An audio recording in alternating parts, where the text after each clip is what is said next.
Ae2s. I'm a program manager for Ae2s in our Fargo office. We're happy to have you watching our video today at the North Dakota Water Convention. Wish we could all be here in person, but stay safe. I wanted to talk a little bit about our involvement on the FM Metro flood diversion project, but also more generally about our involvement working on water issues here in the Fargo-Moorhead, West Fargo area. As many of you may know, water's been a big issue for this part of the world for a long, long time, whether that's frequent flood events or drought events, or perhaps challenged water quality, bad drinking water tastes, regionalization. Ae2s has been excited and really happy to help our clients make those improvements and really improve the community throughout the process. Jeff Slick with Ae2s. I am the Rural Water Practice Leader. I work with small municipalities and rural water districts throughout North Dakota and the Midwest. As Ae2s, we're always looking at trying to provide the best bang for our customers' buck. We understand that the way of the future is regionalizing. I think as Ae2s, we are looking to make sure that our customers or our clients are looking out the best foot forward, sharing infrastructure, doing whatever we possibly can to make sure that they have a sustainable future at a low cost. So I think that's one thing as Ae2s we strive to look outside the box and look big picture and not just small thinking as we move forward to make sure that we're saving these people money. We enjoy working out with every one of our clients. We like seeing their challenges and rising to come and giving them great solutions. It's important to me that Ae2s, we work on projects that don't just matter for our clients and for our company. They matter for my family and where we live. And it's really nice working on projects like that, like the FM Area Diversion Project, that's providing flood protection for not just our clients and making them successful, but also for our friends and our family and our community. Corey Cherney, Project Manager for Ae2s in the Bismarck office. I spend most of my time working on the Western Area Supply Project in Northwest North Dakota and the Red River Valley Water Supply Project in Central and Eastern North Dakota. For Western Area Water Supply, to date, going back to 2011, we've completed about $355 million worth of infrastructure improvements over the last 8-9 years through 70 different individual projects. So there's a lot of pieces to that project, individual parts, to phase in the expansions and keep up with the growth and demand.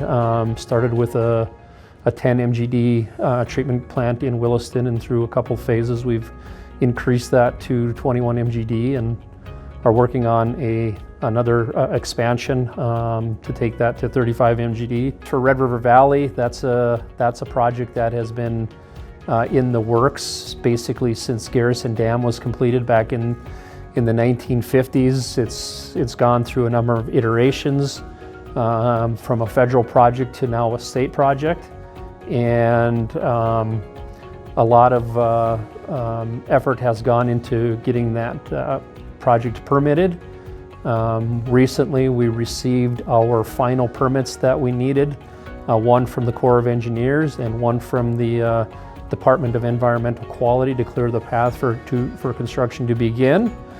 And we recently held our first bid opening to start construction on that project on November 12th. That project has been approved and awarded by the Lake Agassiz Water Authority and Garrison Diversion Conservancy District. So sometime shortly after the first of the year in 2021, dirt will be flying and construction will start on that project. Over the past year, we're working on a lot of rural water projects on the eastern side of the state. The majority of these projects are adding users to the rural water systems. And the combination of the 5 or so projects going on, we're adding about 500 new users to the rural water systems.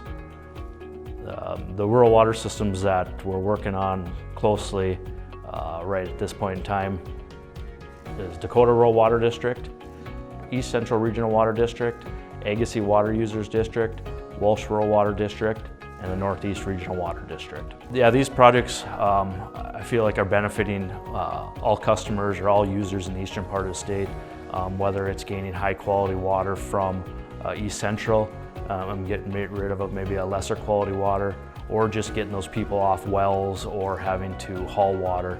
I think that the benefit that rural water brings to not only rural communities, but also just the small communities, our rural customers, is just a great thing for North Dakota, and it promotes the rural style of living. The rural water practice, or the rural water districts, face many challenges throughout North Dakota and the Midwest. As we look at one user per mile, and making sure everyone has affordable and great tasting water. Funding is always a challenge. Making sure that these people can still live on the farm, but have that great high quality water and at an affordable rate. And these projects are always a multifaceted approach We work with our Nexus team to help secure funding. They play an instrumental role in making sure we secure funding. We're helping them the customers set rates. We're also working with our process team or our water team. When we're expanding the water plants to be able to serve all these new users. Our permitting team to ensure that we have all our new well permits, road crossings, anything like that. So it does take an army to create these projects, and it's not just the rural waters team. We play a huge role, but we reach out to all our multifaceted disciplines that we have in Ae2s, and that allows us to help get these projects done, make sure they're high quality, and we provide the best bang for our buck for our clients. And of course, the FM diversion project that we've been working on, which is arguably the largest flood project in the country right now, and we've been working on it for nearly a decade, and getting closer and closer to having all sorts of shovels in the ground, and look forward to the day when we don't have to worry about flood fighting each spring. Growing up, flooding was clearly the number one issue in our community here, and so getting to spend my days making sure that we don't have to worry about flooding in the future, that makes me proud to be at Ae2s and proud to be working on the project. If you're interested in learning more about Ae2s, I encourage you to visit our website, or you could come visit us in person at one of our offices. One of the things about Ae2s that I love at this conference is it seems like we're in every town in North Dakota, and you'll know somebody that works at Ae2s, and I always enjoy making those connections with the different conference attendees. I'm going to miss that this year, but hopefully you're all staying safe at home.